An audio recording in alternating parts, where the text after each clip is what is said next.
Welcome to Green Team Speaks To, the podcast for the Paulson Institute's Green Finance Center. Hello, I'm Deborah Lehr, Vice Chairman and Executive Director of the Paulson Institute. Today, I'm speaking with Kunal Khatri, Her Majesty's Deputy Trade Commissioner for the United States. Based at the British Consulate General in New York City, Kunal leads a team that aims to deliver new trade and investment opportunities that both help UK firms enter the United States market and supports US firms to invest in the United Kingdom. Prior to this role, Kunal has worked at the British Embassy in Beijing, Her Majesty's Treasury, the World Bank, United Nations, and multiple other institutions that grant him particular expertise in international trade, finance, and economics. Kunal, welcome to the Green Team Speaks To podcast. I'm so delighted to have the opportunity to speak with you today. It's so nice to see you again. Hi, Deborah. Thank you for having me. Great to see you again as well. Well, you have such a rich experience having worked in the UK embassies in the United States and in China and other places around the world, which give you really a unique perspective when it comes to trade and investment, but also in terms of many of the issues that we're talking about in the world today, the transition to decarbonization. It'll be very interesting to hear your views on these timely issues. And I thought, let's start off, with an easy question. China, drawing on your experience as having been a diplomat working in China on behalf of the UK government. Last year, China was the largest exporter to the United Kingdom, and so soon after Brexit, during COVID, as we're seeing a changing geopolitical situation in the region and in the world, how will Russia's invasion of Ukraine and China's position on it have an impact of the UK's view of trade with China, if at all? Thanks, Deborah. It's a nice softball question to start with.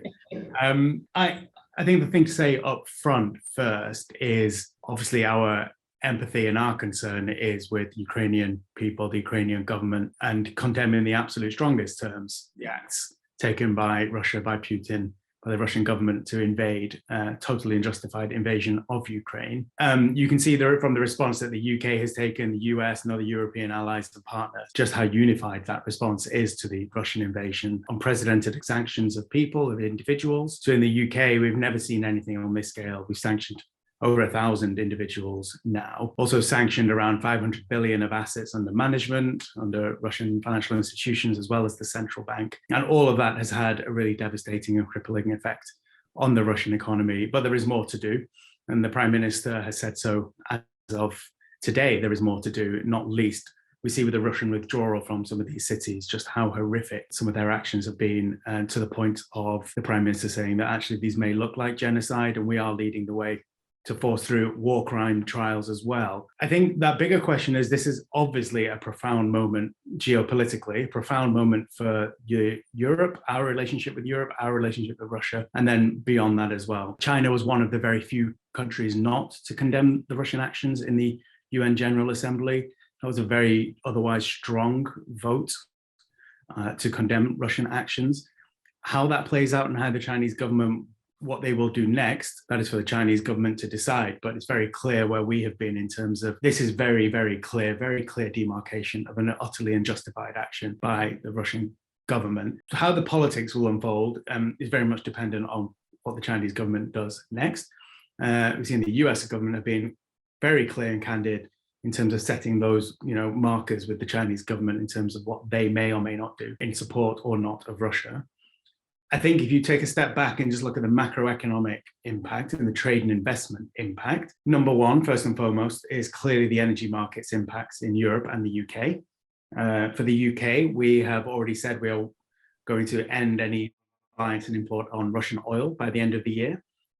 Gas, we're actually only a very small amount is dependent on Russia. We don't have direct pipelines, and about 4% of our gas could be linked back to Russia. So energy is number one. We're seeing the spikes in energy markets. We'll discuss later what that means for climate change, renewable energy, and that market. But it is a ripple effect that's happening across all industries. First and foremost, their supply chains and their exposures to Russia. But this is another escalation of what we've seen through the pandemic, that every single company is considering supply chain resilience, market resilience, risks of exposure, and how would they be impacted by exogenous shocks or really dramatic events such as the Russian invasion.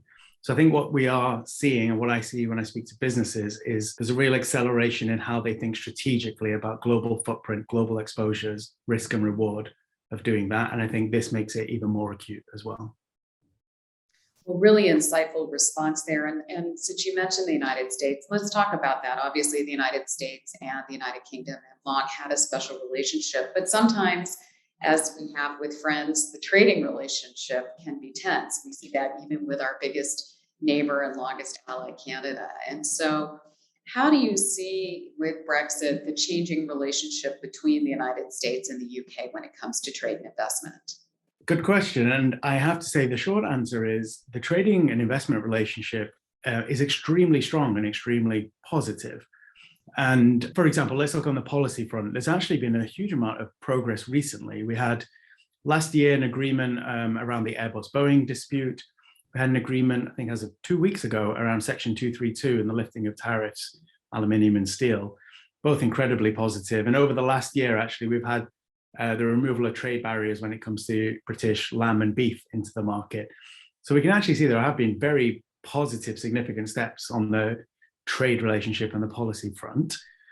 And actually, when you look at the numbers as well, and especially when you look at the numbers of US investment into the UK, they have really rocketed in the last few years. And landing our transition agreement with the EU was a really significant moment for generating confidence in the US market. There was just certainty of where we were going, what the relationship looks like. Yes, a few things that need to be ironed out, but it really unlocked a really spike in confidence from US investors. So now I speak to US investors. Our team also covers US and Canada. So my colleagues speak on the Canadian side. You can see there's a real strong appetite to invest into the UK. We're not relaxing on our laurels for that. It's a very, very competitive environment. You speak to a US investor, they have enormous options across North America before they even get to Europe and the UK. So we have to be very much on the front foot to put the pitch why the UK, why we're competitive, our talent across all of the UK as well, not just the Southeast and London. And again, on the energy transition and climate change, we have set out a very bold plan, the Prime Minister's 10-point plan for a green industrial revolution, trying to catalyze 12 billion of investment into the UK. We're very forward leaning on ruling out, for example, diesel cars and rolling out electric vehicles and charging, hydrogen power, wind power. We want to be at the very forefront of this industrial revolution. And we are speaking to US and Canadian investors to try and draw their capital in to actually realize that as well. Well, I'm so glad that you raised the green point too, because we have seen the UK play a leadership role, not just with Glasgow, but well before that. And certainly as we look back, even to your time in China, you were really there at a time that green finance was just starting to take off. And China, with their presidency of the G20, and the UK was a strong partner with them, and looking at how we could use market mechanisms to really spur on investment in new types of financing methods, new types of opportunities. And since those days, I know the UK and China have, and rightly so, with China as the world's largest carbon emitter, cooperated on many different issues, including just jointly launching, I think, the Green is Great initiative, and having sustainability as a core part of your bilateral dialogues. As you look at how far we've come, how would you sort of rank it, and what do you see as some of the opportunities ahead for cooperation with China on this front? Yeah, you're absolutely right. And we've both been involved for a number of years. And there are key people in China who've done a fantastic job to really drive this agenda. Professor Mao Jun is one of them. We were there in the early days when green and green finance was barely a topic of conversation with any of the government or regulators. And, it's a sign of how the Chinese government operates. Once it's got its claws into something, it's totally accelerated. I think some of the successes have clearly been in the establishment of green taxonomies in China, in the EU. In the UK, we will be issuing a green taxonomy as well later this year. The US is a bit further behind, but there's clear political commitment now to try and develop that and get there. So yes, it's a bit of a hodgepodge. Yes, there are differences. And yes, there'll always be wrangling over, does this count? Does this not count? But to even be there is a success. It's, to have got that far is very welcome. I think the other thing, and this goes for China, UK, EU, Asia, and US, because it's driven by the markets, is there's a much deeper understanding of the attraction of investing into green. This is a wholly new emerging asset class, and those who get it right will reap the rewards from doing that. So there is that attraction element, there's the rewards, but there's also greater awareness about the risk of not investing in a green aligned or a green transition aligned portfolio. So there's much more awareness around stranded assets and the exposure of assets to climate risks as well. So the nature of the debate today is so different to what it was 5 years ago. We're beyond the foothills of convincing why this matters, why this is an issue. But we do have to go much, much further in terms of actually defining and classifying and releasing the data such that you can build models, indices, asset class products, so you can easily invest in green and know that you're not greenwashing, that you are actually substantively making an impact through your capital. And I know, as obviously a government official, it's so important to get that regulatory and policy structure right so that you can find ways to stimulate investment. And one of the things at the Paulson Institute that we're particularly excited about too, though, is the business of climate. Mm-hmm. And as we look at what the opportunities are, you mentioned Dr. Ma Jun, and I was using a statistic recently quoting Goldman Sachs, that they saw that the opportunity in China for environmental goods and services was about a $16 trillion opportunity. It could be really a driver of economic growth and job creation, up to 40 million jobs over the next decade. And he stopped me and corrected me and said they'd done their own calculus in China and determined it was probably a $22 trillion opportunity. I mean, whatever number, these are huge numbers. Right. And certainly we see a lot of private sector money out there looking for new innovations and opportunities. It seems like the UK really is going to be at the forefront for some of that, complicated to the United States as well, where the biggest commercial market for these opportunities is going to be China. Hopefully we can find a way to cooperate in these areas, even though obviously as businesses we may be competing, but with the three countries at least to find a way to cooperate when it comes to these new technologies to make sure that we're all benefiting. No, I think that's absolutely right. And we all have to be alive to the sensitivities in doing business with China. You and I have worked there many, many years, and we know it's always complex, it's always complicated. And it has become more so in the last 5 years as well. But at the same time, Chinese economy and its health and its growth is critical to global economic prosperity. It presents and it provides enormous opportunities to UK and US and other businesses as well. And there are areas of mutually aligned interest, and climate is one of those. It's very difficult to argue why insulation technology that is successful in the UK, US could not be deployed into China, and with global benefit. If you have better insulation across, Asian buildings, you cut energy use. So there are very obvious areas of cooperation and collaboration. The UK, you're right, this is critical and core to how we actually build back after the pandemic. And there's a similar challenge here. How do you actually support economic growth which delivers shared prosperity, but also sustainable prosperity through that climate and green lens? And we see some fantastic technologies coming out from the UK just this week. Fusion technology is top of everyone's mind. Will it finally come and deliver as it's promised? There's one company I saw, First Light Fusion, who we've worked with before. They've actually had success in demonstrating the actual ability to deliver fusion technology on a very small pilot scale as well. But that's very exciting. And in the Fintech space, where the UK has long been strong, I'm talking to and speaking to a number of amazing technology companies who are deploying finance along with technology to deliver green output.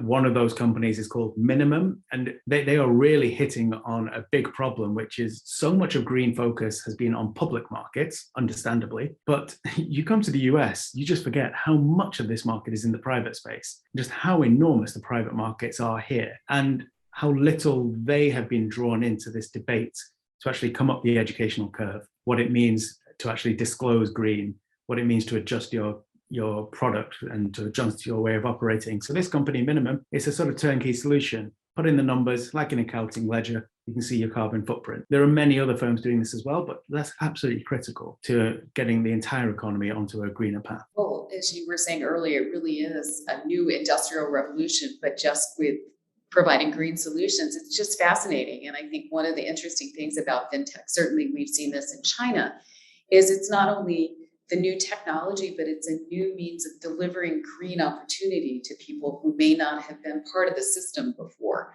As long as they have a cell phone, they can tap into that, right? And I think that's such a fascinating use of the technology. No, I think that's right. And, climate, green transition coupled with decentralization of technology and finance, and we've not even gone into the crypto space, it means that there is just more power and ability as you as an individual consumer to determine your own individual impact in terms of carbon footprint and climate impact, where your money goes. And it's not just E anymore. Sustainability has become so much more the S as well as the E. And I think it's fair to say governance has been there for a long time. Investors have cared about governance for a long time. But that consumer saver investor power is growing, and it is reinforced by the use of technology to give you the means to allocate how you wish. So I'm expecting we'll see even faster growth in that space. Again, not just in the green and climate space. There is so much happening in the social space as well, and what a socially aligned investment portfolio means and what that looks like. Really fascinating. Well, let me turn to another topic that we see, an area where the United Kingdom has really taken the lead, and is the Paulson Institute. We are particularly appreciative on having put out our own report on financing nature, looking at biodiversity and the opportunities there. The UK and the G7 took a leadership role in getting biodiversity on the agenda, certainly in the lead up to COP. We were very appreciative of the influential Dasgupta review, which looked at the economic case for addressing biodiversity. And we think the momentum that you have created is so important for people to see that it's not let's solve climate change first and then turn to biodiversity, that these are issues that need to be addressed hand in hand. And one, just thank you for the UK and taking action, but what do you see as the opportunities ahead to keep up this momentum? Yeah, it's fantastic you say that, Deborah. So Partha Dasgupta's report was monumental. It was a real milestone in demonstrating the economic costs and loss from the loss of biodiversity, and really capitalizing on the momentum of COP26 and all the focus on climate. It was absolutely right to ensure there is a growing and equivalent focus on biodiversity as well. So the G7 was a real moment for the Nature Compact and, aligning commitments around biodiversity. So as the UK, we have set targets on species abundance by 2030. We've also set commitments to protect 30% of land and ocean by 2030 as well. And we have allocated around 3 billion of our international climate finance ambitions towards nature and biodiversity as well. So there's a big element, as there is with everything COP and last year, of just delivery of those commitments. That includes that 100 billion of climate commitments from developed countries to developing, because there's a big portion of that goes to biodiversity as well. I think clearly the biodiversity discussion is further behind in terms of how well developed and mature the standards and the frameworks are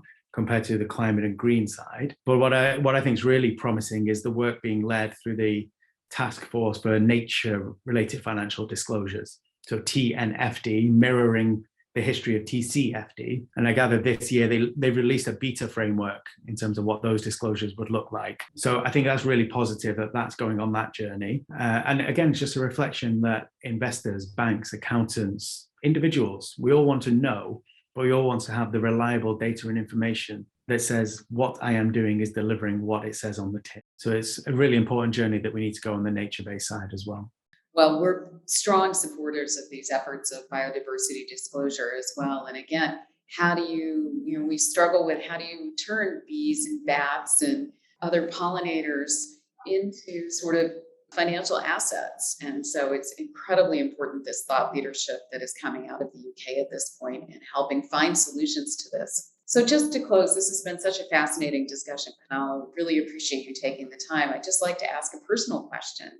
You really have sort of lived and breathed the green lifestyle. And so are there some recommendations that you could provide to our listeners about what they could be doing? Yeah, I have indeed. I mean, I think we've all probably not flown as much the last few years, and that is something that's going to just continue because we can obviously work on Zoom and hybrid. So that's an obvious case point of just how to live your life. I'm sure we're all by now at that stage of recycling as well and just being more conscious about waste and food waste. The other one that I have genuinely taken on board is investment portfolio and thinking how I allocate whatever it is that I own in terms of a green aligned portfolio, and using the tools and the companies and the technologies that are helping us advise how we do that as well. Because I think ultimately, I am a strong believer in free markets, capital allocation, and a sensible investor takes into account all material factors, of which climate is one of them. The other element I'm really passionate about is that social agenda and just the growth in that space. And actually, again, how do you align your